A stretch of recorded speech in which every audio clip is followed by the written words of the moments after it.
Saya ucapkan salam. Assalamualaikum warahmatullahi wabarakatuh. Waalaikumsalam warahmatullahi Waalaikumsalam warahmatullahi wabarakatuh. wabarakatuh. Innal hamdalillah nahmaduhu wa nasta'inuhu wa nastaghfiruh wa na'udzu billahi min sururi anfusina wa min sayyiati a'malina.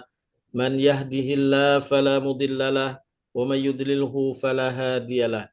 Asyhadu an la ilaha illallah wahdahu la syarikalah wa asyhadu anna Muhammadan abduhu wa rasuluh. Allahumma salli wa sallim ala nabiyyina Muhammadin wa ala alihi wa sahbihi ajmain, amma ba'du. Bapak Ibu sekalian yang dirahmati dan diberkahi Allah Subhanahu wa taala, alhamdulillah kita panjatkan pujian dan syukur nikmat kita kehadirat Allah Subhanahu wa taala atas berbagai karunia dan kenikmatan yang Allah telah limpahkan kepada kita bersama keluarga. Semoga Allah tetap memeliharakannya dan selalu menjaga dan menambahkannya di hari-hari mendatang. Amin ya rabbal alamin. Alhamdulillah pada pagi hari ini kita dapat melanjutkan kembali kajian kita. Semoga Allah berkahi. Pada pagi hari ini kita akan mendalami satu tema, macam ujian yang Allah datangkan untuk hambanya.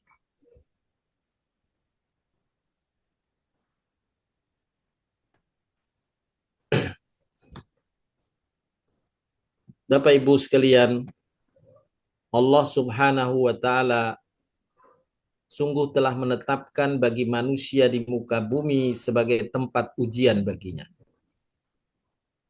Ujian yang Allah turunkan bisa berupa kenikmatan, bisa pula berupa kesulitan. Memaknai dunia ini sebagai ujian, kita kembali kepada sirah yang telah dijelaskan dalam Al-Quran tentang awal manusia, yakni Nabi Adam beserta istrinya Hawa. Allah sebelumnya menciptakan Adam dan Hawa ini menjadi penghuni surga. Tapi Allah memberikan syarat penghuni surga memiliki kualitas tertentu. Allah ciptakan Adam dan Hawa, ditempatkan di surga dan diuji. Hanya satu ujian saja, kemudian Adam dan Hawa terpeleset. Maka Allah turunkan ke muka bumi, dan muka bumi adalah bagian dari menguji kembali Adam beserta Hawa beserta anak cucunya, dan kita semua bagian dari keturunan Adam alaihissalam. Diuji, siapa yang berhasil melewati ujian akan kembali ke surganya Allah Subhanahu wa taala. Dunia adalah tempat ujian. Allah Subhanahu wa taala diantaranya menjelaskan dalam surat Al-A'raf ayat 168 yang terjemahannya sebagai berikut. Dan kami bagi-bagi mereka di dunia menjadi beberapa golongan. Di antaranya ada orang yang soleh dan ada yang tidak demikian. Dan kami uji mereka dengan nikmat yang baik-baik dan bencana yang buruk-buruk agar mereka kembali kepada kebenaran. Nah, Nabi Adam alaihissalam misalnya diuji oleh Allah, diturunkan di muka bumi, dan alhamdulillah kemudian Nabi Adam kembali kepada kebenaran beserta Hawa. Bertobat kepada Allah Subhanahu wa taala atas ujian itu. Sekali lagi Allah tetapkan ujian dalam ayat ini, ada yang diuji dengan nikmat yang baik-baik, ada yang diuji dengan musibah yang buruk-buruk. Keduanya, baik yang nikmat yang baik-baik atau bencana yang buruk, itu dimaksudkan agar si hamba kembali kepada kebenaran.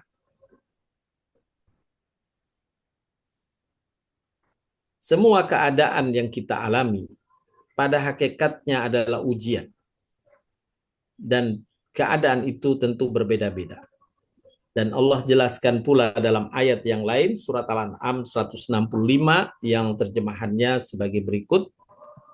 Dan dialah yang menjadikan kamu penguasa di muka bumi. Dan dia meninggikan kamu sebagian atas sebagian yang lain beberapa derajat. Di antara manusia ada yang dikaruniakan ya karunia rizki yang lebih banyak, yang lainnya sedikit, dikaruniakan sehat sebagian, dikaruniakan sakit sebagian.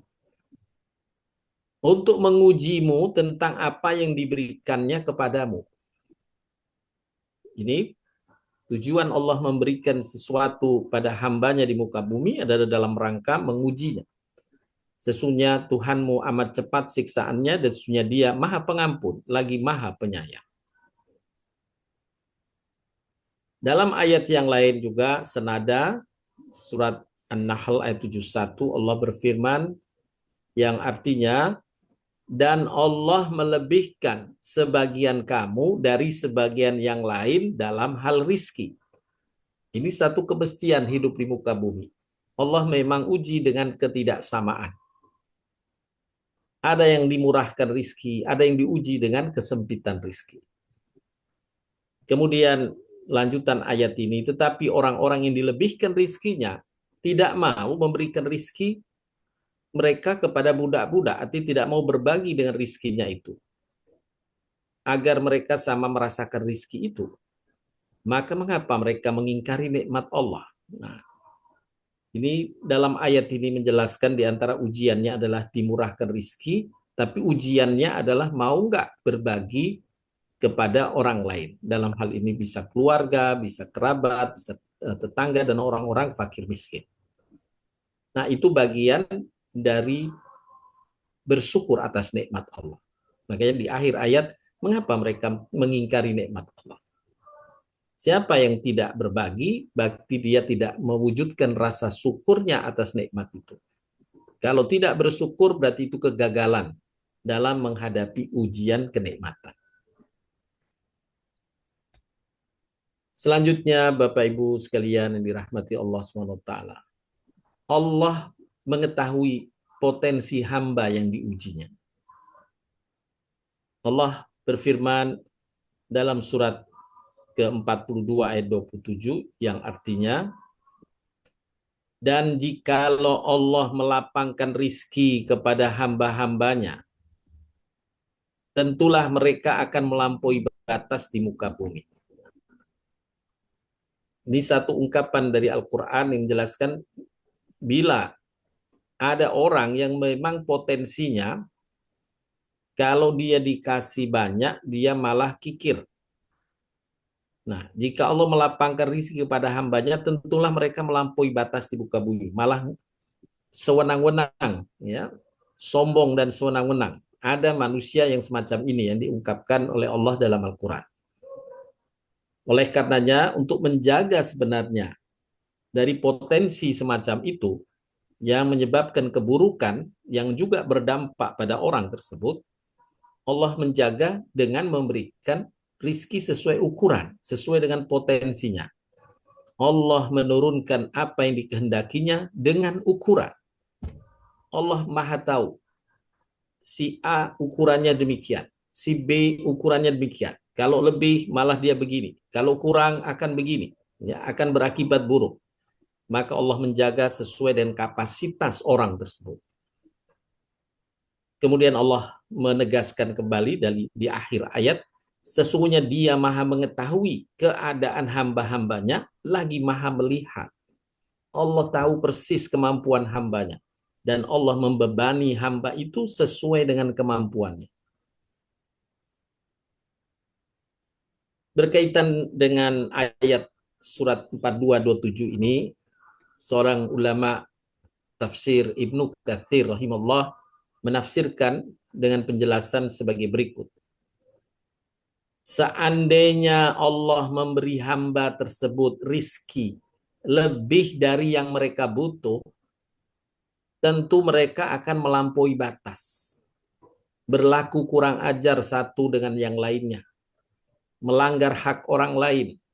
Serta akan bertingkah sombong. Nah ini kalau orang tidak punya kemampuan di situ, kalau Allah katakan kalau Allah lebihkan, dia malah sewenang-wenang.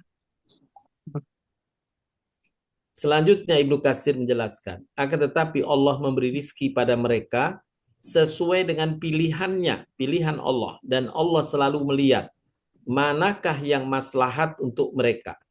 Allah tentu lebih mengetahui mana yang terbaik untuk mereka. Allah lah yang memberikan kekayaan bagi mereka yang dia nilai pantas menerimanya.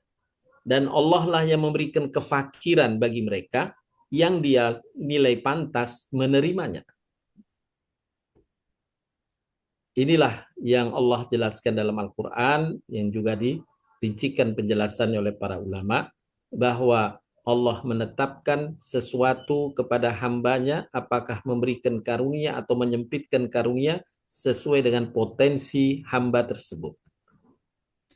Oleh karenanya dalam hadis Ibnu Majah Rasulullah SAW disebutkan menyampaikan hadis qudsi. Yakni kalau hadis qudsi Allah berfirman. Tapi firman ini tidak tercantum dalam Al-Quran.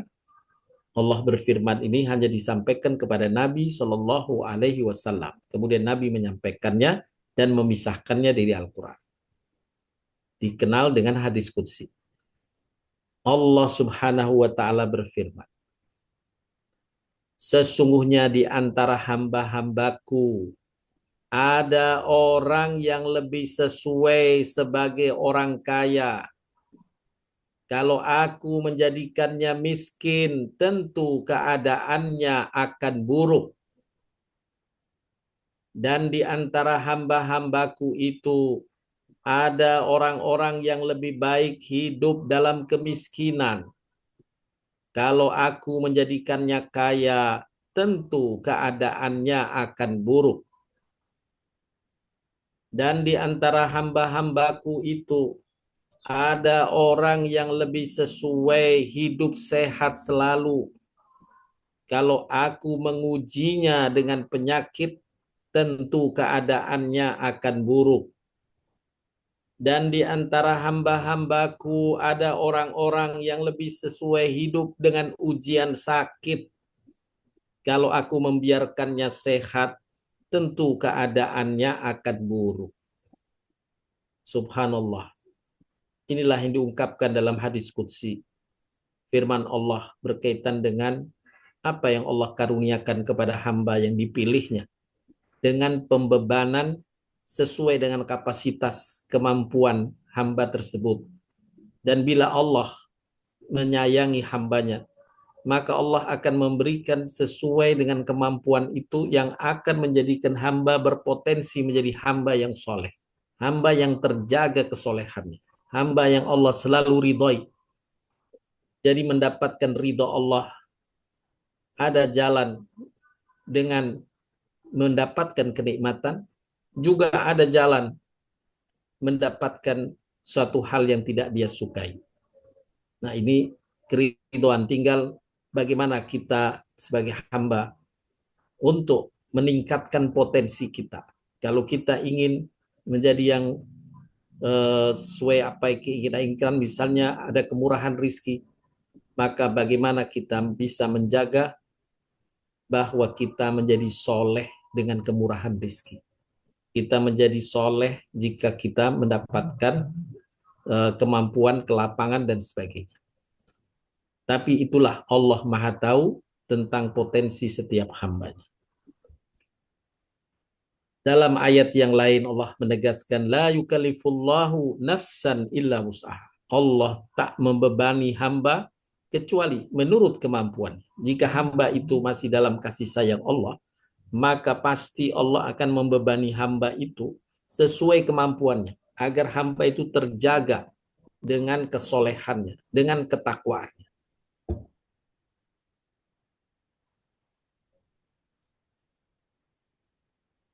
Disebutkan dalam hadis, ada seorang sahabat yang bertanya kepada Nabi SAW, ya Rasulullah, manusia manakah yang paling berat ujiannya? Nabi kemudian menjawab, para nabi. Para nabi mendapatkan ujian yang berat-berat. Ya. Kita lihat perjalanan Nabi Nuh, kemudian perjalanan Nabi Ibrahim, perjalanan Nabi Musa, Nabi Isa alaihissalam, Nabi Zakaria, Nabi Yahya, semua mendapatkan ujian yang berat menghadapi kaumnya. Nabi Zakaria dihukum mati, dibunuh. Demikian pula Nabi Yahya. Nabi Isa ya, dikejar-kejar sampai Nabi Isa mengucilkan diri. Kemudian ada dari muridnya yang berkhianat dan Allah berikan pertolongan, ujungnya pada Nabi Isa diangkat ke langit dan yang tertangkap adalah salah seorang muridnya yang diserupakan oleh Allah wajahnya dengan Isa, dan dialah yang kemudian ditangkap dan disalib. Nabi Muhammad SAW juga menghadapi ujian yang berat. Nabi menjawab, ujian yang paling berat adalah diturunkan Allah kepada para nabi. Kemudian baru kepada orang yang di bawah nabi itu, semisalnya dan semisalnya. Artinya dalam yang orang kesolehannya itu. Seorang akan diuji sesuai dengan kondisi agamanya. Apabila agamanya kokoh, maka semakin berat pula ujiannya. Apabila agamanya lemah, ia akan diuji dengan kualitas agamanya. Seorang hamba senantiasa mendapatkan cobaan hingga dia berjalan di muka bumi dalam keadaan bersih dari dosa.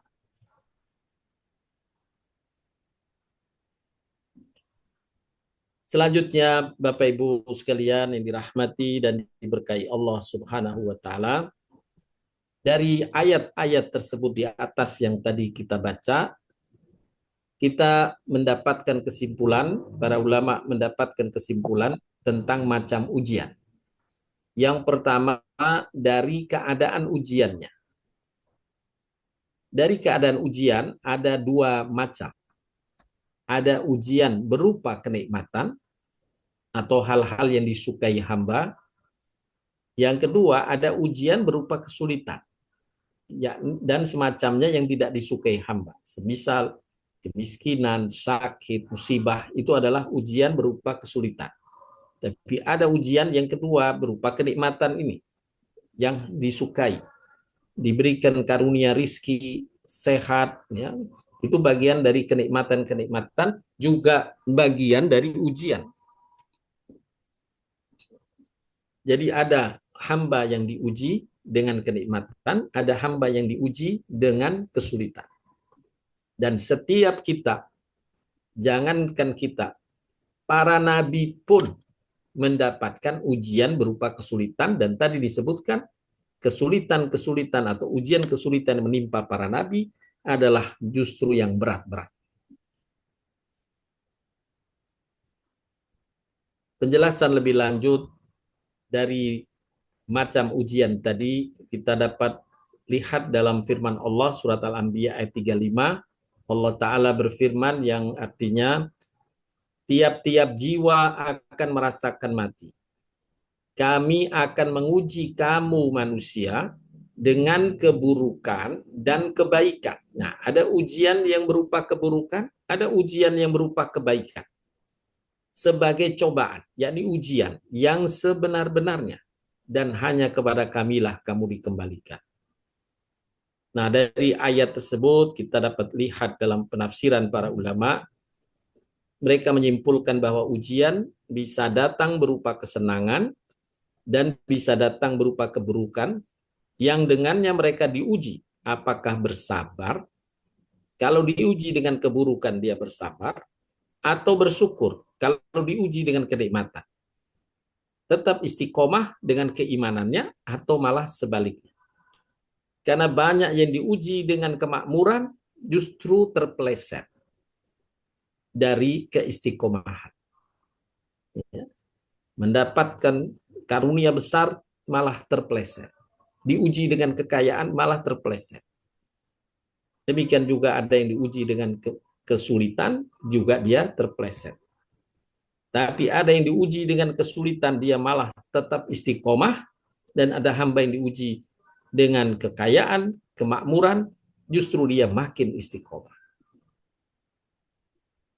Inilah di antara ujian yang Allah jelaskan dalam kehidupan kita di muka bumi ini. Dalam ayat yang lain kita temukan Allah berfirman yang artinya, sesungguhnya kami telah menjadikan apa yang di bumi sebagai perhiasan baginya, agar kami menguji mereka, siapa di antara mereka yang terbaik perbuatannya. Ya. Ada perbuatan yang baiknya saat mendapatkan nikmat. Ada perbuatan yang Allah nilai baik saat dia mendapatkan musibah. Allah mengujinya untuk dinilai bagaimana dia menyikapi ujian kenikmatan dan menyikapi ujian kesulitan. Dalam firman Allah lainnya, adapun manusia bila diberikan oleh Tuhannya satu kenikmatan, maka dia berkata, Tuhanku telah memuliakanku. Nah, makna ayat ini menjelaskan belum tentu, ya. Jangan mengklaim dulu sebagai itu kemuliaan Allah. Boleh jadi itu ujian dari Allah Subhanahu wa taala. Kalau menyikapinya benar, maka Allah memuliakanmu. Tapi kalau dengan kenikmatan itu kita bersikap salah, justru Allah tidak sedang memuliakan, karena ini bagian pengujian, sedang menilai apakah hamba istiqomah atau tidak dalam kebaikan. Kemudian ayat lanjutnya, dan adapun bila diujinya dengan kesempitan rizki, maka ia berkata, Tuhanku telah menghinakanku. Tidak, Allah bantah. Tidak, Allah menguji saja dengan kesempitan rizki itu untuk menilai kita, menilai hambanya. Allah membantah, sungguh tidaklah demikian halnya. Jadi kalau Allah memberikan kenikmatan, bukan berarti Allah sedang memuliakan orang itu. Dan kalau Allah sedang menguji dengan kesulitan, bukan berarti Allah telah menghinakan orang itu. Tidak, ini semua adalah bentuk ujian. Jadi tidak boleh kita menyampaikan semisal orang-orang yang terkena musibah di Sumatera dan Aceh dengan musibah banjir yang besar. Kita katakan Allah telah menghukum mereka. Tidak boleh. Itu adalah bagian dari ujian Allah kepadanya. Dan kita tidak juga boleh menyatakan bahwa orang-orang yang selamat itu adalah dimuliakan Allah. Belum tentu. Ini adalah bagian dari ujian. Ada yang dibukakan kenikmatan, ada yang diuji dengan kesulitan. Allah hanya ingin menilai siapa yang terbaik dalam menyikapinya. Baik menyikapi ujian kenikmatan maupun menghadapi ujian kesulitan.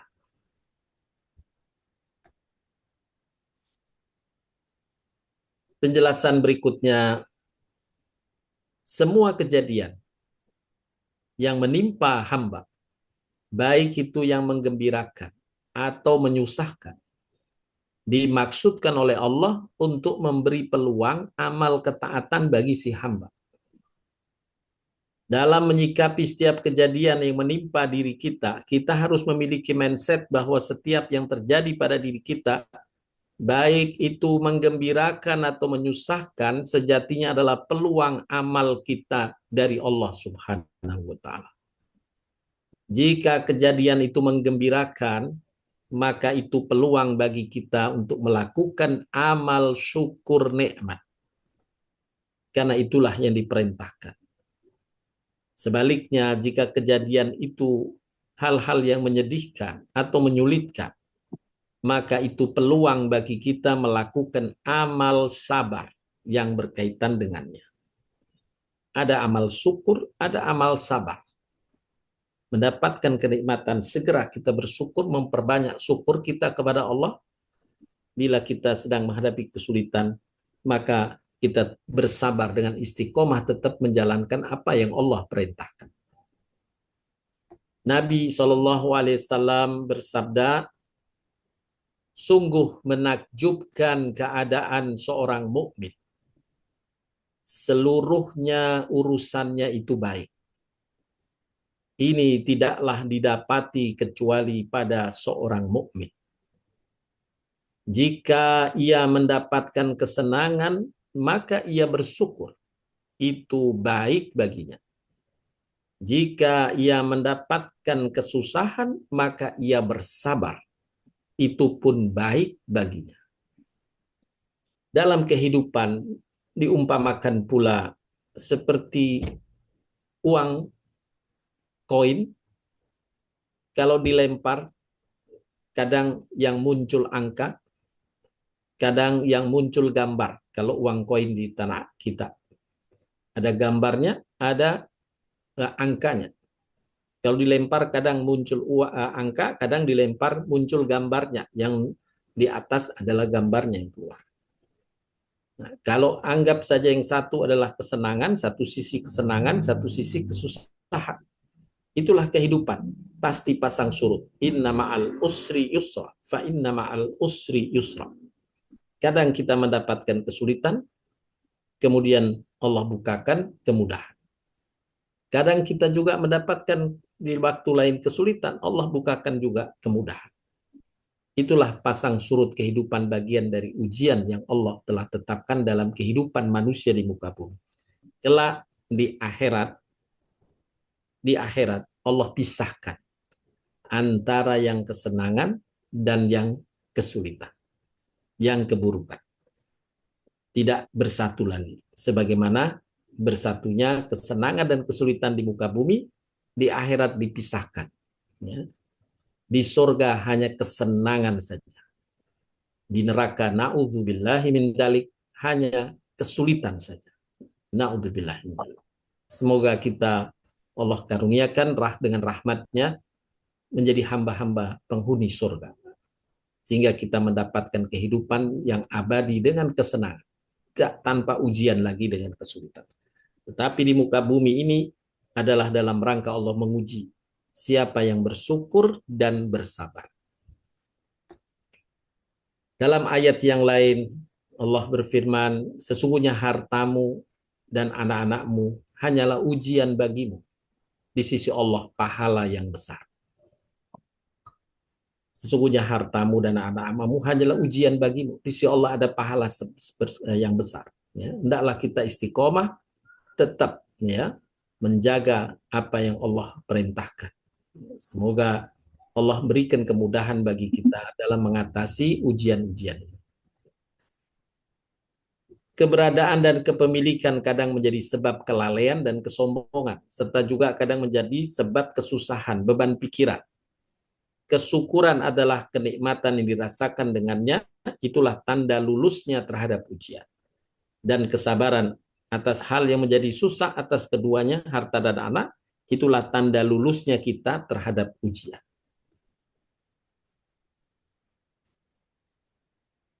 Dalam surat Yunus, Allah SWT membuat satu perumpamaan kejadian menimpa sebagian manusia. Dialah Tuhan yang menjadikan kamu dapat berjalan di daratan, berlayar di lautan. Sehingga apabila kamu berada dalam perahu, dan meluncurlah perahu itu membawa orang-orang yang ada di dalamnya dengan tiupan angin yang baik. Dan mereka bergembira karenanya. Datanglah angin badai, dan apabila gelombang dari segenap penjuru menimpanya.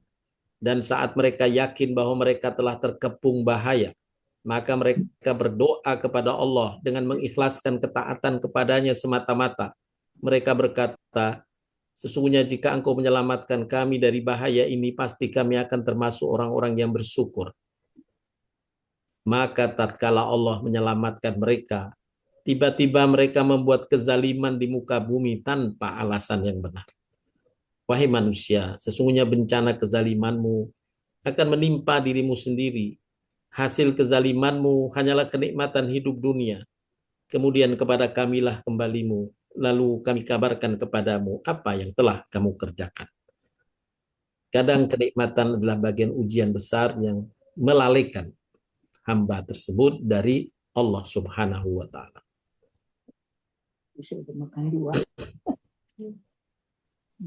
Selanjutnya, banyak ayat-ayat Bapak Ibu yang menegaskan tentang ujian-ujian ini, baik berupa kenikmatan atau ujian berupa kesulitan dalam hidup kita di muka bumi. Dalam surat Al-Maidah ayat 94 Allah Ta'ala berfirman, hei orang-orang beriman, sesungguhnya Allah akan menguji kamu.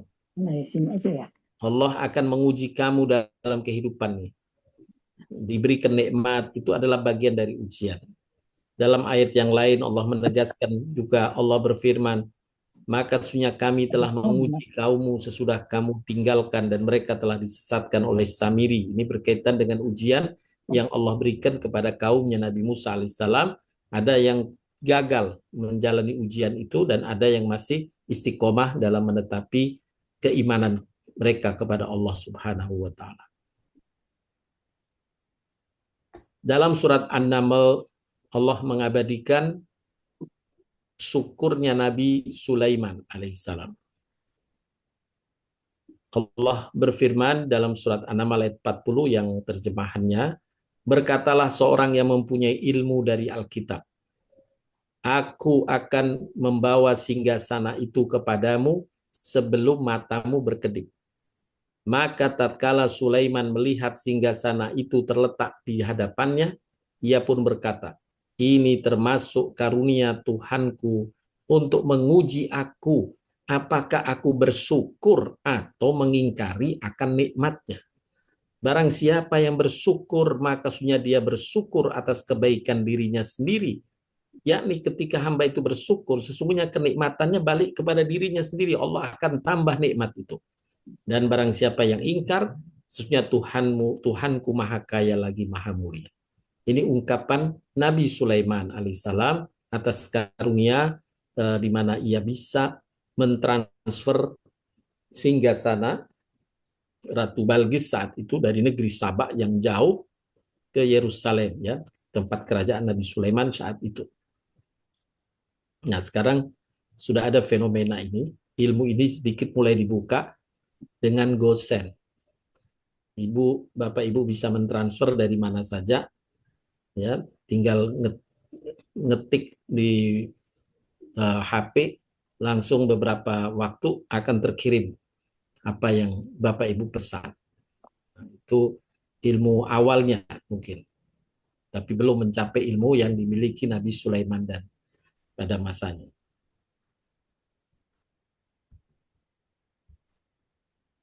Itu tadi yang macam pertama, yaitu ujian itu bisa berupa kenikmatan, bisa berupa kesusahan. Nah, berikutnya Allah menguji, baik itu berupa kenikmatan atau berupa kesusahan, kesulitan, itu ada tujuannya. Nah, Allah menetapkan tujuan-tujuan atas ujian tadi. Ada beberapa tujuan. Yang pertama, ujian itu diberikan kepada hambanya untuk pengingat kembali kepada kebenaran dan menetapi kebenaran. Kadang orang lupa, kemudian Allah uji dengan suatu ujian yang kemudian dia tersadar. Astagfirullah, iya ya. Itu adalah ujian sebagai pengingat. Tujuannya untuk mengingatkan. Kemudian yang kedua, ada jenis ujian, baik ujian itu berupa kenikmatan atau ujian berupa kesulitan atau kesusahan yang tujuannya untuk memberikan pendidikan. Sehingga kita mendapatkan rumusan, mendapatkan clue, ya. Mendapatkan rumusan. Oh, kalau saya begini ternyata begini hasilnya. Ya. Karena misalnya Allah menetapkan, siapa yang menolong sesama, Allah pasti menolongnya. Kemudian orang tersebut diuji dengan dihadapkan kepadanya seseorang yang sedang menyampaikan kebutuhan kepadanya. Kemudian orang itu kemudian menolongnya. Tak lama setelah itu Allah membukakan kepadanya karunia. Nah, dari situ dia mendapat pelajaran. Oh, benar nih. Ya, siapa yang menolong pasti ditolong Allah. Nah, itu satu pembelajaran. Itu pendidikan dari Allah dengan ujian-ujian tadi. Ada orang yang melakukan satu keburukan, kemudian langsung Allah uji dengan kesulitan. Astagfirullahaladzim. Benar ini gara-gara ini kayaknya saya melakukan itu karena ini. Astagfirullahaladzim. Dia istighfar. Kemudian Allah cabut ujian itu. Jadi dengannya Allah mengingatkan dia sekaligus menjadi pelajaran. Nah, ini tujuan yang kedua. Kemudian yang ketiga, dari ujian baik berupa kenikmatan maupun kesulitan, Sesungguhnya Allah hanya ingin menambah pahala dan menghapus dosa-dosa. Ya, dengan diberikan ujian tadi, Allah sesungguhnya ingin menambah pahala yang melebihkan dari pahala amal-amal kebaikan atau amal perbuatan dan menghapuskan dosa-dosa lebih dari penghapusan dosa yang dilakukan dengan amal-amal perbuatan. Hanya dengan bersabar atas ujian atau bersyukur atas ujian kenikmatan. Kemudian yang keempat, ujian untuk seleksi keimanan agar Allah mengetahui siapa yang benar beriman, siapa yang tidak. Diujilah dengan satu ujian baik, ujian kenikmatan. Banyak orang yang terpeleset imannya karena ujian kenikmatan, dan banyak orang yang terpeleset keimanannya karena ujian kesulitan.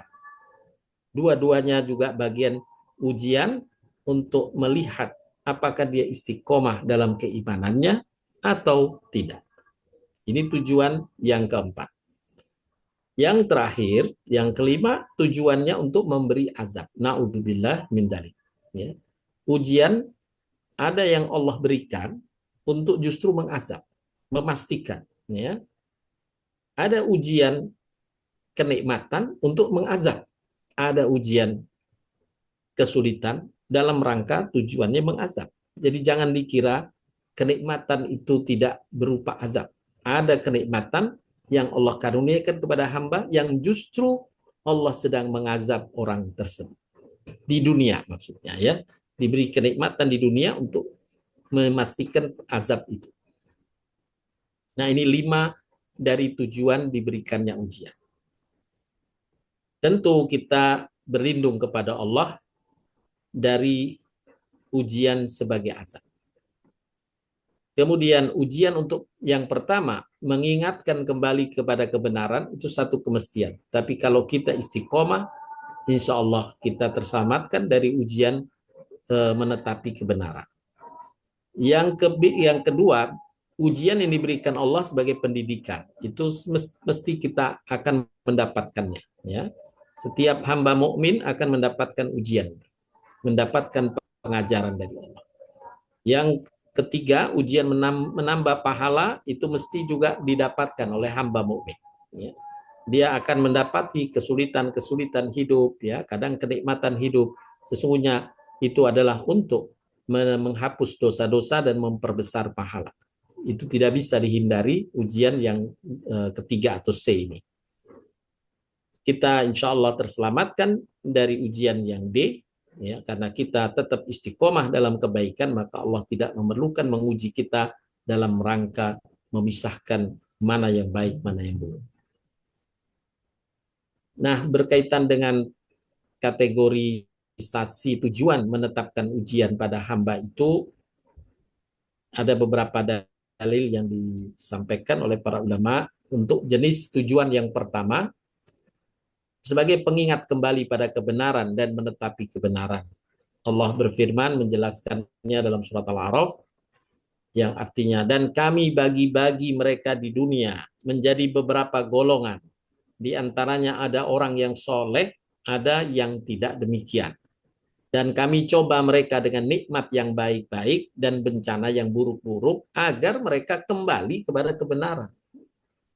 Jadi setelah ada peristiwa yang menyulitkan, baru orang tersadar, oh ini gara-gara kini nih, yuk kita tobat, kita istighfar, kita perbaiki. Nah itu.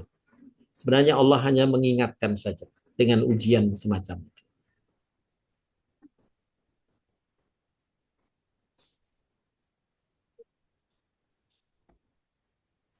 Dalam firman Allah yang lainnya, apakah manusia mengira bahwa mereka dibiarkan saja mengatakan kami telah beriman, sedang mereka tidak diuji lagi? Ya. Kalau seorang yang menyatakan beriman semacam kita insya Allah, maka Allah pasti uji. Dan ujiannya ada ujian kenikmatan, ada ujian kesulitan. Allah menyebutkan, dan sesungguhnya kami telah menguji orang-orang sebelum mereka. Maka sesungguhnya Allah mengetahui orang yang benar dan Allah mengetahui orang yang dusta akan keimanannya. Kalau dia diuji kemudian dia berpaling dari keimanan, berarti dusta atas keimanannya. Bila dia diuji tapi dia tetap bersabar dengan keimanannya, tetap teguh dengan keimanannya, berarti dia benar imannya. Nah, itulah di antara tujuan pengujian kepada hamba. Dalam ayat yang lain berikutnya, ayat Al-Anbiya, surat Al-Anbiya 35, tiap-tiap jiwa akan merasakan mati. Kami akan menguji kamu manusia dengan keburukan dan kebaikan sebagai cobaan yang sebenar-benarnya. Nah, ini keburukan dan kebaikan, jenis ujiannya.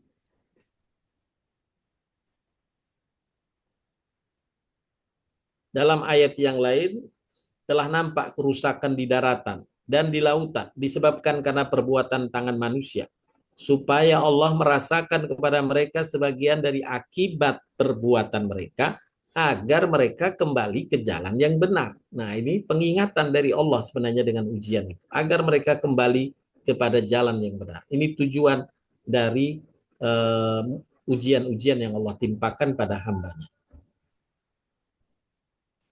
Kemudian yang kedua, ujian yang tujuannya sebagai pelajaran, di antaranya Allah jelaskan dalam surat Al-Imran 140, jika kamu pada perang Uhud mendapat luka, maka sesungguhnya orang-orang kafir itu pun pada perang Badar mendapat luka yang serupa. Dan masa kejayaan dan kehancuran itu kami pergilirkan di antara manusia agar mereka mendapat pelajaran. Nah, ini tujuannya memberikan ujian, keberhasilan, kesuksesan, dan juga mungkin kesulitan, kegagalan, sebagainya, agar mereka mendapat pelajaran. Ini bagian dari tujuan diberikannya ujian untuk meraih pembelajaran. Kemudian berikutnya Bapak Ibu sekalian, yang ketiga dalilnya ujian untuk memberi pahala dan penghapus dosa. Allah sampaikan dengan ujian, contoh di sini musibah berperang, kemudian ada yang meninggal dari kalangan orang yang soleh. Tujuannya supaya sebagian kamu dijadikan gugur sebagai syuhada. Dan Allah tidak menyukai orang yang zalim. Dan agar Allah membersihkan orang-orang yang beriman dari dosa mereka dan membinasakan orang-orang kafir. Membersihkan dari dosa-dosa. Itu di antara tujuan dari Allah timpakan ujian, menghapus dosa, kemudian juga meninggikan pahalanya. Selanjutnya, dalam surat Al-Baqarah 214, masih berkaitan dengan tujuan Allah memberikan ujian adalah dalam rangka membesarkan pahala mereka. Allah berfirman, apakah kamu mengira bahwa kamu akan masuk surga, padahal belum datang kepadamu cobaan, sebagaimana halnya orang-orang terdahulu sebelum kamu. Ya, mereka yang masuk surga itu di dunianya banyak kesulitan yang dahulu. Mereka ditimpa malapetaka dan kesengsaraan, digoncangkan bermacam-macam cobaan. Sehingga berkata para rasul dan orang-orang beriman bersamanya, bilakah datangnya pertolongan Allah? Allah kemudian menutup dengan mengingatkan, ingatlah, sesungguhnya pertolongan Allah itu amat dekat. Jadi Allah menguji karena kecintaannya kepada kita. Ya, karena ini sunnatullah yang Allah telah tetapkan, bahwa di muka bumi adalah hidup untuk mendapatkan ujian, sehingga kita lulus, kita akan ditinggikan derajat kita di surga. Yang lulus akan mendapatkan derajat di surga. Dan dalam menghadapi ujian Allah pasti mendampingi. Ma wadda'aka rabbuka wa ma qala. Allah tidak meninggalkanmu, Allah tidak benci padamu. Ini adalah sunnatullah saja dalam kehidupan di muka bumi untuk meraih kedudukan tinggi di surganya Allah Subhanahu wa taala, yang nanti di surga tidak ada lagi ujian-ujian. Semuanya adalah bentuk kenikmatan. Selanjutnya Bapak Ibu sekalian,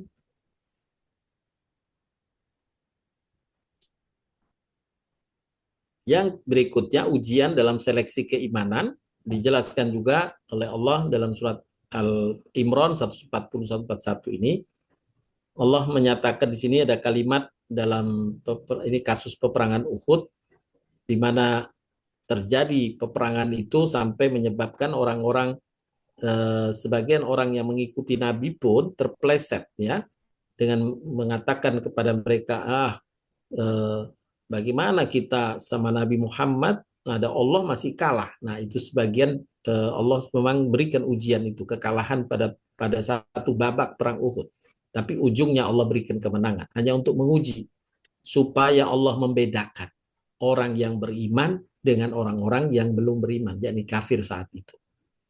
Ketika mereka menghadapi kekalahan, sebagian orang-orang munafik mundur, ya, mundur meninggalkan Nabi dan kemudian menyampaikan, mana ada Nabi aja Allah nggak nolong. Nah, semacam itu ucapan mereka, orang-orang munafik yang mengikuti Nabi saat itu. Itu bagian dari ujian untuk membedakan mana yang benar-benar beriman, mana yang tidak. Kemudian yang berikutnya, ujian sebagai azab. Ini yang kita harus hindari. Na'udzubillah min dzalik. Allah berfirman, dan apa saja yang menimpa kalian, maka adalah disebabkan oleh perbuatan tangan kalian sendiri. Dan Allah memaafkan sebagian besar dari kesalahan kalian. Ya, kalau sudah keterlaluan diingatkan Allah, berulang tidak dilakukan, tidak kembali kepada Allah, maka Allah biarkan itu sebagai bagian azab. Dalam ayat yang lain, musibah azab yang demikian adalah disebabkan oleh perbuatan tangan kalian sendiri, dan bahwasanya Allah sekali-kali tidak menganiaya hamba-hambanya. Allah tidak menganiaya hamba. Kalau hamba istighfar, mohon ampun, Allah maafkan. Tapi kalau sudah keterlaluan kesombongannya, ya, kesewenang-wenangannya, maka Allah biarkan ujian itu menimpanya sebagai bentuk azab.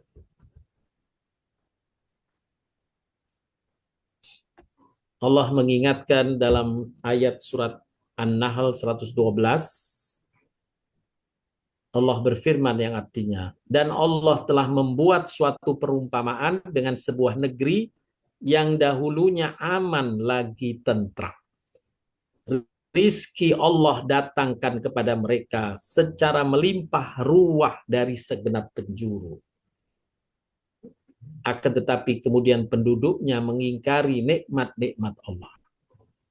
Karena itu Allah merasakan kepada mereka pakaian musibah, kelaparan, dan ketakutan disebabkan apa yang selalu mereka perbuat. Nah, ini pengingatan bahwa kita harus bersyukur atas nikmat Allah yang besar, atas sebuah negeri, dan tetap kita menjaga kenikmatan tersebut dengan sebaik-baiknya.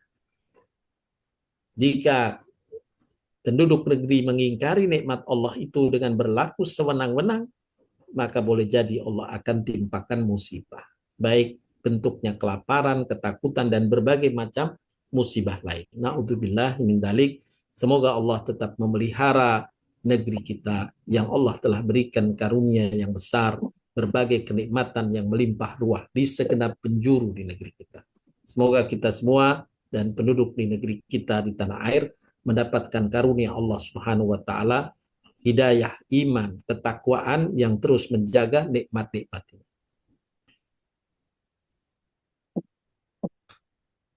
Kita diingatkan agar berhati-hati dengan ujian yang berwujud kesenangan, karena ia pun bisa berupa azab. Na'udzubillah min dzalik. Allah mengingatkan dalam surat Al-An'am ayat 44. Maka tatkala mereka melupakan peringatan yang telah diberikan kepada mereka, kami pun membukakan semua pintu-pintu kesenangan untuk mereka. Ya, dibuat berhasil terus. Sehingga apabila mereka bergembira dengan apa yang telah diberikan kepada mereka, kami siksa mereka dengan sekonyong-konyong. Maka ketika itu mereka terdiam, berputus asa. Na'udzubillahi min dzalik. Ya, dibiarkan oleh Allah, dilulu dalam bahasa kita. Dilulu. Ya, dibiarkan. Ya. Dia melakukan kezaliman, dibiarkan. Seolah-olah dia berhasil. Tapi itu adalah luluan dari Allah Subhanahu wa taala. Tiba-tiba Allah azab tiba-tiba yang dia tidak bisa berhelah lagi, tidak bisa menyelamatkan diri lagi. Na'udzubillah min dzalik. Inilah kadang Allah memberikan ujian dengan kenikmatan untuk mengazab hambanya. Sekali lagi Bapak Ibu sekalian yang dirahmati Allah SWT, pesan Nabi SAW. Sungguh amat menakjubkan urusan orang mukmin. Semuanya urusan mereka baik. Hal itu tidak terjadi kecuali bagi orang mukmin. Jika dia mendapat kegembiraan, dia bersyukur. Dan itu merupakan kebaikan baginya. Dan jika mendapat kesusahan, dia bersabar. Dan itu merupakan kebaikan baginya. Itulah dua jalan dalam menetapi ujian, baik ujian kenikmatan maupun ujian kesulitan. Inna ma'al usri yusra, fa inna ma'al usri yusra. Kita yakin bahwa Allah bersama kita, la tahzan, innallaha ma'ana. Jangan khawatir, Allah menyertai kita, yang Allah hanya menguji saja. Ujungnya Allah tahu bahwa Allah akan memberikan jalan keluar atas semua ujian kita. Bapak Ibu sekalian, saya mengulang kembali merumuskan tadi yang telah dibahas di atas. Ada dua jenis macam ujian, ada ujian kenikmatan, ada ujian kesulitan. Kemudian, nah ini penjelasan lebih lanjut. Ada nikmat dan ada kesulitan, yakni musibah. Nikmat itu ada yang menjadi rahmat Allah, karunia Allah, justru karunia Allah jelas ya. Ada nikmat yang dia merupakan ujian. Ada nikmat yang merupakan azab. Ya. Jadi diberikan azab tapi berupa kenikmatan. Tanpa dia sadari. Demikian juga kesulitan atau hal-hal yang bentuknya musibah. Ada yang bentuknya rahmat. Dia sangat baik sekali. Ya. Sangat baik justru. Ketika orang mendapatkan musibah ini, dia tahu, alhamdulillah selamat saya kenanya begini. Nah, itu berarti dia pertolongan dari Allah SWT. Dan ada musibah yang bentuknya ujian, sebagaimana tadi dijelaskan di atas. Dan na'udzubillah min dzalik, yang ketiga musibah yang benar-benar karena azab. Jadi sekali lagi, azab itu bisa berupa kenikmatan, menjerumuskan, dan ada yang bersifat kesulitan atau musibah. Tapi demikian pula, rahmat Allah, karunia Allah yang besar, ada berupa nikmat, ada pula yang berupa hal-hal yang tidak disukai awalnya, tapi ujungnya hamba itu bergembira. Adapun berkaitan dengan tujuan diberikan ujian tadi, ada 5 macam. Ada sebagai pengingat untuk menetapi kebenaran, ada sebagai bentuk pengajaran dari Allah, mengingatkan dengan pengajaran, oh kita tahu rumusnya. Kemudian kita dapat menambah pahala yang besar dan menghapus dosa-dosa. Kemudian yang keempat adalah bentuk seleksi keimanan. Ya, Allah ingin menguji dengan ujian itu untuk menyeleksi yang berhasil tetap istiqomah dalam iman atau terpeleset dalam kekafiran. Yang kelima adalah ujian bentuk azab. Na'udzubillah min dzalik. Itulah Bapak Ibu yang dapat disampaikan berkaitan dengan macam-macam ujian. Baik ujiannya berupa kenikmatan atau ujian berupa kesulitan. Semoga kita tetap berada dalam keistiqomahan dalam menghadapi ujian hidup manusia di muka bumi untuk meraih kesuksesan di surga nanti. Amin ya rabbal alamin. Selanjutnya dipersilahkan bila ada yang ingin didiskusikan. Saya kembalikan kepada Bu Lili untuk memandu bila ada yang ingin ditanyakan. Ya baik Pak Ustadz, jazakallahu khairan. Silakan ibu-ibu, bapak-bapak bila ada pertanyaan.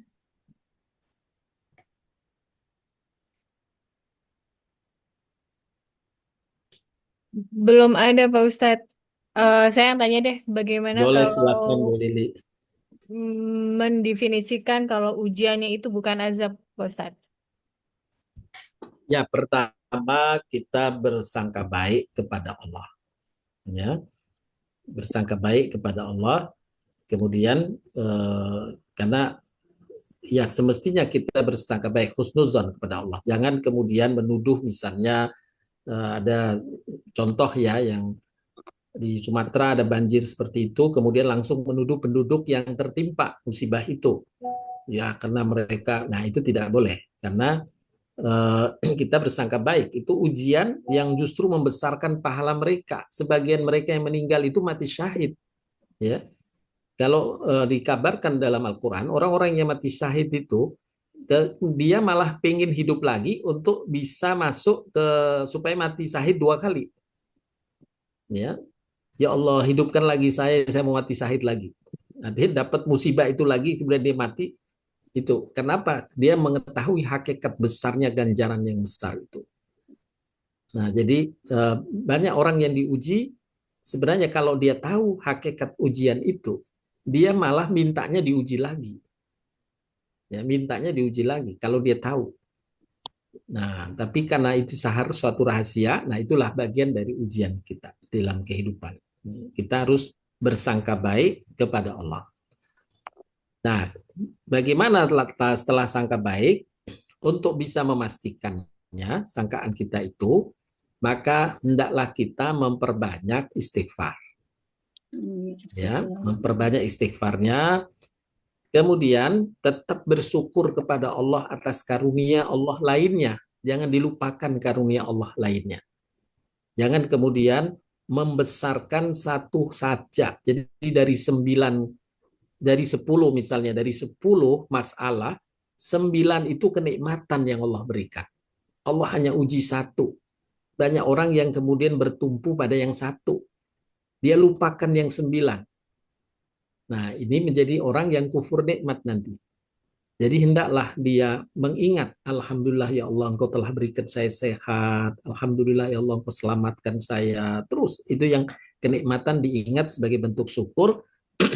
Sedangkan untuk yang kesulitannya, dia perbanyak istighfar. Allah Maha Pengampun, Allah Maaf, Pemaaf, Allah tidak akan membebani hamba kecuali dengan kemampuannya. Dan itu bila dilakukan demikian, itu lebih memastikan bahwa ujian yang menimpanya adalah karunia Allah, rahmat Allah yang bentuknya berupa ujian. Begitu Bu Lili. Baik, Pak Ustadz. Silakan Bu Sofi. Silakan Pak Buana, Pak Buana. Pak Sorry. Buana, silakan. Terima kasih Pak Ustadz. Assalamualaikum warahmatullahi wabarakatuh. Assalamualaikum warahmatullahi wabarakatuh. Ustadz tadi disampaikan bahwa yang terbaru kan di Sumatera atau mungkin di Bekasi sekarang Mbak Ustadz banjir dan segala macam. Ya, Itu kita jangan berburuk sangka bahwa yang mengalami kesulitan tadi tertimpa hukuman gitu ya, atau bahkan nah sekarang bagaimana dikaitkan dengan kita supaya ingin tahu bahwa itu berupa ujian gitu ya, atau bahkan itu berupa azab Pak Ustadz. Misalnya kalau kayak yang dicerita di cerita menurut Al-Quran kan yang di Sodom itu kan jelas azab Pak Ustadz ya, bukan ujian gitu ya. Ini bagaimana caranya membedakan bahwa itu ujian atau azab atau hukuman untuk kita gitu Pak Ustadz. Baik, ya. Pertama kita harus mengklarifikasi, melihat keadaannya ya. Pertama tadi itu klarifikasi, melihat keadaannya. Apa sih kalau dikatakan azab, apa yang menjadi kesalahannya? Harus tahu, karena Allah Subhanahu wa taala itu akan mengazab dengan hukuman azab kalau sudah jelas kesalahannya. Ya, Allah tidak mungkin mengazab kalau tidak jelas atau hamba itu belum jelas kesalahannya. Ya, seperti Firaun itu diazab karena sudah berulang kali diingatkan, disadarkan, tetap dia bertahan. Allah azab, ditenggelamkan di Laut Merah. Namrud juga begitu. Sudah diingatkan berulang kali, diingatkan terus, dia tetap bertahan dengan kesombongannya. Maka Allah azab dengan dikirimkan nyamuk yang menjadi bala, ya, musibah nyamuk yang membunuh Namrud dengan para pengikutnya. Nah, demikian juga kaum Sodom, karena diulang, sudah diingatkan terus berulang. Ya. Nah, Allah kalau menurunkan azab itu, Allah pasti memastikan dulu bahwa kesalahan itu sudah disadari oleh si hamba. Nah, sudah berulang diingatkan, maka barulah Allah azab. Tapi kalau baru salah sekali, Allah nggak tega mengazab. Allah maha penyayang kepada hamba. Ya, kalau kesalahan sekali, apalagi belum tersadar, itu Allah berikan kesempatan. Paling Allah mengingatkannya. Musibah itu sebagai pengingat, bukan musibah azab. Ya, diingatkan saja. Nah, makanya ketika ada musibah seperti itu, mungkin banyak yang kemudian banyak beristighfar, ya Allah, mungkin apa karena kesalahan apa saya, ya Allah, ampuni saya, ya Allah. Nah, ketika diminta ampun, maka Allah tidak jadikan itu sebagai azab, tapi sebagai pengingat. Nah, tujuannya untuk mengingatkan, bukan mengazabnya.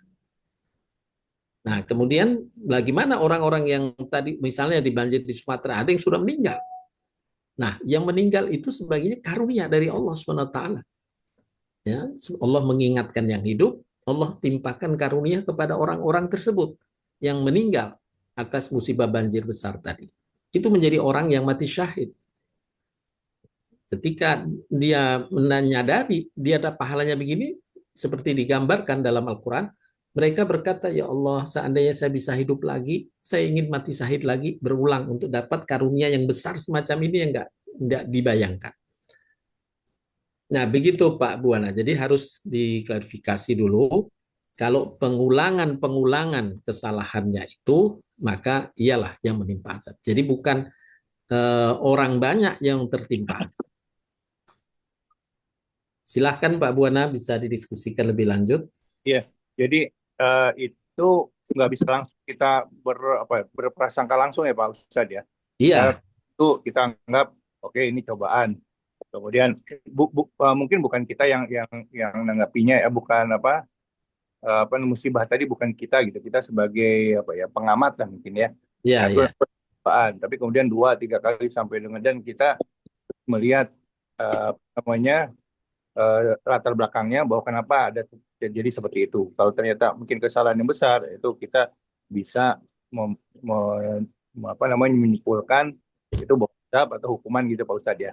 Iya, betul. Pak Ustadz satu lagi nih agak Silakan. sambung dari yang tadi. Iya. Katakan di Sumatera nih Pak Ustadz, masih Sumatera.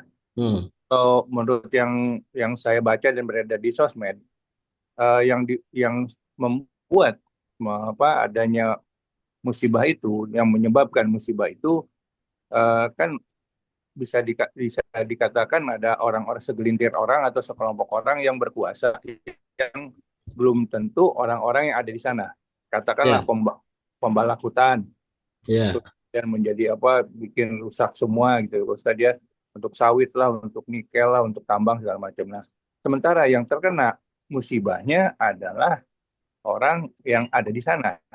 ya. Nah, sementara bagaimana dengan orang yang membuat kebijakan atau yang si pelakunya itu sendiri, Pak Ustadz? Baik, ya. Di hukum agama bagaimana, Pak Ustadz? Terima kasih. Baik. Tentu kalau kezaliman, bentuknya kezaliman terhadap lingkungan atau masyarakat sebagainya itu dosa besar ya. Jadi kalau pendekatan tadi kita bisa mengambil pelajarannya bahwa ini pembelajaran dari Allah. Ya, kalau terjadi penggundulan hutan itu ada risiko banjir besar semacam itu. Nah, ini akan menjadi pembelajaran, harus dijadikan rujukan. Jadi kalau ada pengembangan baru harus merujuk kepada fenomena itu. Ini sebenarnya eksak saja. Satu yang ilmiah saja bahwa kalau terjadi penggundulan hutan ada risiko banjir besar semacam tadi. Nah, itu pembelajaran. Jadi tujuannya memberi pembelajaran bagi masyarakat bangsa ya. Bukan bagi yang jadi korban banjir, bukan. Kalau jadi korban banjir, boleh jadi dia menjadi kurirnya Allah. Yang korban banjir itu kurirnya Allah. Yakni Allah menjadikan dia sebagai korban. Itu dalam senario Allah. Seolah-olah, ini bahasa seolah-olahnya, kamu saya jadikan gini ya, contoh aja ya. Ini sebagai film saja ya. Tapi kamu jadi korban. Nanti ada musibah. Tapi aku akan bayar. Allah akan membayar mereka dengan pahala yang tak terhingga. Sehingga kalau dibuka rahasia itu, mereka siap jadi korban. Mungkin kalau diumumkan semuanya, mungkin ada wilayah-wilayah yang siap menjadi korban banjir untuk menjadi pembelajaran dari Allah kepada negeri. Nah, ya, menjadi penduduk negeri. Inilah ilmunya, bahwa kalau kamu melakukan penggundulan hutan sewenang-wenang, maka ada risiko banjir besar yang menimpa orang banyak. Nah, tentu bagi yang melakukannya, kemudian diingatkan gitu, tetap nggak mau introspeksi, ya dia dosa besar. Karena dia melakukan kesalahan, kezaliman semacam itu. Jadi, kita melihatnya pertama sebagai bentuk pembelajaran. Jadi bukan karena kesalahan yang orang-orang menjadi korban di sana. Bukan kesalahan. Dia menjadi kurirnya Allah semata. Kurirnya Allah. Begitu Pak Buana. Ya, Pak Ustadz. Nah, sebagai rakyat Indonesia, apa yang harus kita lakukan? Lihat Ya, rakyat semua sadar betapa pentingnya alam. Tapi penguasa kan atau pengusaha dan penguasa itu kan tidak sadar. Sadarnya ada kayu gelondongan segala macam itu duit, tambang duit gitu Pak Ustadz. Nah, sementara ya, rakyat kita yang notabene nggak ada gerakan-gerakan apapun untuk apa ya? Untuk menghentikan itu, cuma ngedumel-dumel atau juga di sosmed gitu Pak Ustadz. Itu apa yang harus kita lakukan Pak Ustadz? Gandul gitu. ya. Kena Pertama beda. tadi ya, tetap kita mengingatkan, walaupun pengingatannya sesuai dengan kapasitas kemampuan masing-masing orang, ya. Dia tidak menjadi anggota DPR, ya dia paling bisanya di medsos atau paling dengan kusak-kusuk dengan sesama teman dan sebagainya. Ya, itu mereka bisa lakukan, kapasitasnya masing-masing. Kalau yang di DPR, ya dia bertugas khusus meneliti lebih lanjut, ya apakah benar ini pengingatan dari Allah ini. Ya, dia harus meneliti. Nanti pembebanan tentu berbeda-beda Pak Buana, antara rakyat biasa dengan pembebanan kepada para wakil rakyat, ya apalagi pemerintah, itu beda-beda pembebanannya. Untuk upaya untuk melakukan evaluasi itu beda-beda. Ya, bagi rakyat biasa ya paling saat ini bisanya di medsos, ya mengkritik di medsos, mengingatkan dan sebagainya. Tapi bagi anggota yang mewakili rakyat di DPR itu punya tanggung jawab lebih besar untuk mengevaluasi, melihat fakta itu dengan penelitian yang lebih dalam. Apalagi yang yang membuat kebijakan-kebijakan harus segera juga mengevaluasi, ya, bahwa ini pembelajaran yang bernilai dari Allah langsung, pembelajaran yang besar. Silahkan dievaluasi. Begitu Pak Buana. Terima kasih Pak Ustadz. Sama-sama. Silakan Bu Sofi. Ya, terima kasih Mbak Lili. Assalamualaikum. Waalaikumsalam warahmatullahi wabarakatuh. Pelajaran hari ini Pak Barat sangat-sangat berhubungan dengan buku sejarah yang saya baca mengenai cucu baginda Rasulullah SAW, Al Hasan dan Al Husain. Pertama yang saya tanyakan adalah apakah mereka berdua itu kembar atau kakak beradik. Yang kedua, di sini kita bisa kategorikan karena Hasan juga meninggalnya dibunuh, lalu Husain juga meninggalnya dibunuh. Di sini kita masuk dalam kurirnya Allah. Jelas mereka sebagai pahlawan Pak, membela negara, membela kebenaran.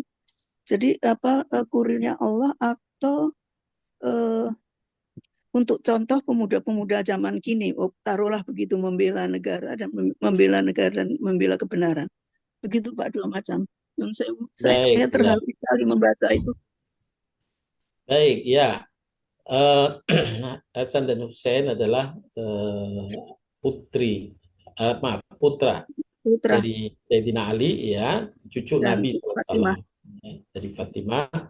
Nah, itu adik kakak. Hasan adalah kakaknya, Ali adalah Husain adalah adiknya. Oh iya.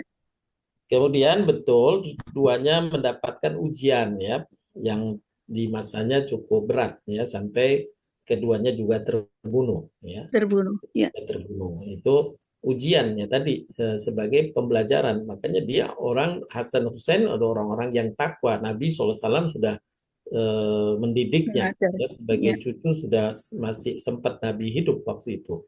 Jadi Nabi sholat, dia mendidik Hasan Husain itu.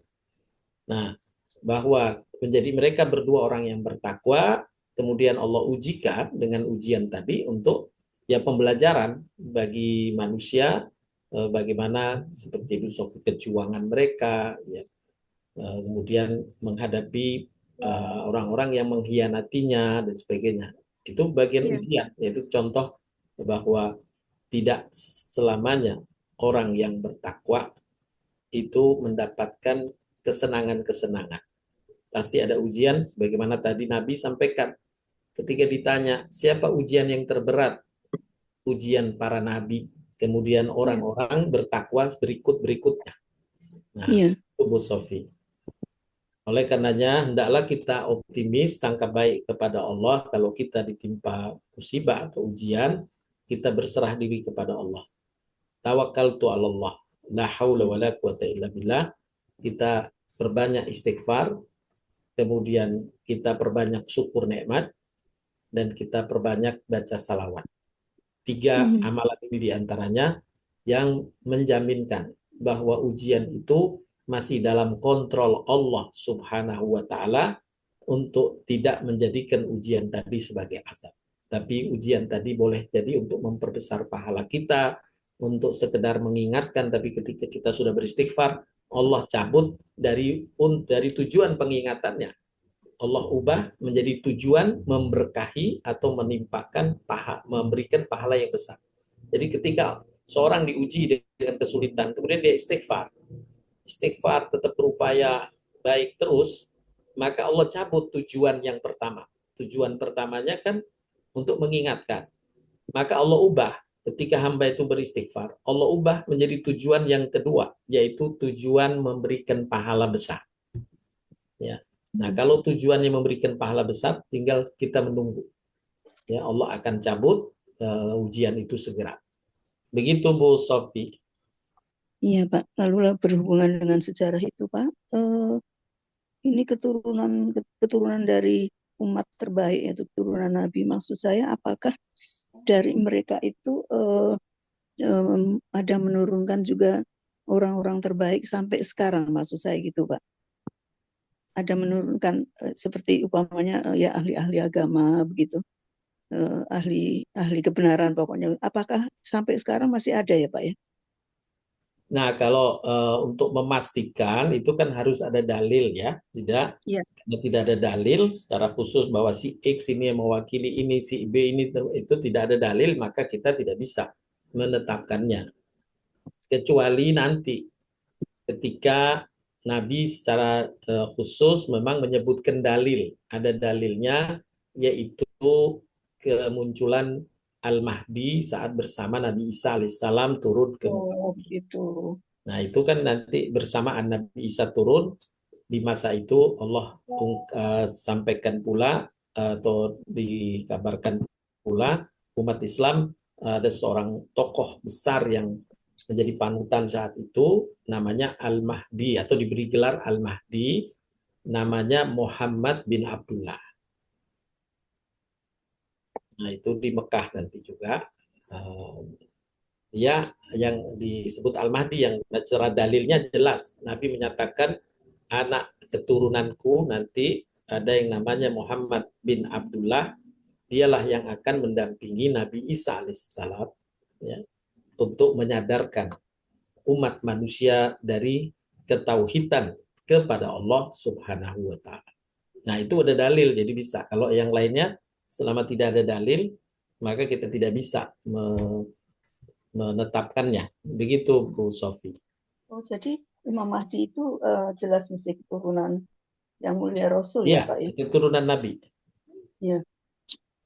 Dari Hasan, dari anak cucu Hasan. Oh, dari Hasan ya. Apakah karena cucunda ini putra dari orang yang keturunan Nabi, apakah ada mungkin sekedar peringatan atau pemberitahuan bahwa nanti engkau akan matinya begini, engkau akan, adakah begitu Pak? Adakah begitu bisikan atau bagaimana begitu, atau pemberitahuan dari ibundanya seperti Fatimah begitu? Enggak ada. Oh, jadi berjuang langsung dengan sendirinya begitu ya Pak Iya, untuk iya, dan itu masa depannya. oh begitu. Sangat mengharukan Pak Farah, tapi karena berhubungan Baik, dengan ya. pelajaran Pak Farah ini, jadi kok persis ini dengan pelajaran Pak Farah yang diberikan Ya, pada itulah akhirnya ini ujian. gitu loh. Jadi ujian semacam itu, Bu, tidak menimpa hanya orang yang bersalah saja, tapi orang-orang yang baik pun juga mendapatkan ujian. Jangan dikira semisal contoh di tanah air kita sendiri, ya, Abdul Haris Nasution misalnya, Ya. ya, saat tahun 65 itu Ya. kan dia baik, artinya dalam posisi itu, tapi diuji dengan meninggal putrinya. Iya, betul. Di Irma Nasution. Suryani misalnya, yang dengan meninggalnya Adi Irma Suryani itu sebagai korban, tapi Allah berikan karunia besar pada negeri kita, bisa terbebas dari unsur komunis saat itu yang akan berkuasa. Itu 20S ya. Nah, itu kan karunia. Berarti contoh Abdul Haris Nasution dengan Adi Irma Suryani itu sebagai kurirnya Allah untuk menyelamatkan negeri kita. Oh iya, iya. Ya, itu contoh-contoh dalam kehidupan kita terkait dengan musibah-musibah tadi. Bukan berarti kita gara-gara dia atau apa, kan enggak. Kan dia sebagai korban. Artinya dia sebagai tadi bisa jadi kurirnya Allah saja. Iya, Pak. Ya. Ya. Begitu Bu Sofi. Iya, Pak. Sangat berkaitan Baik. dengan pembicaraan Pak Farah Iya. tadi ini. Terima kasih Bu Sofi. Terima kasih Mbak Lili. Terima kasih Pak Baik, Bu Farah. Lili, mungkin waktu sudah Baik Pak Ustadz. 12, barangkali kita cukupkan dulu. Mudah-mudahan bermanfaat apa yang kita kaji pagi hari ini untuk kita bersabar bila kita ditimpa satu ujian dan kita pandai bersyukur atas segala nikmat yang Allah telah karuniakan kepada kita. Demikian, terima kasih. Mudah-mudahan sehat semuanya. Kita akhiri dengan kafarat majelis. Subhanakallahumma wa bihamdika asyhadu an la ilaha illa anta astaghfiruka wa atubu ilaik. Wabillahi taufiq wal hidayah. Assalamualaikum warahmatullahi wabarakatuh.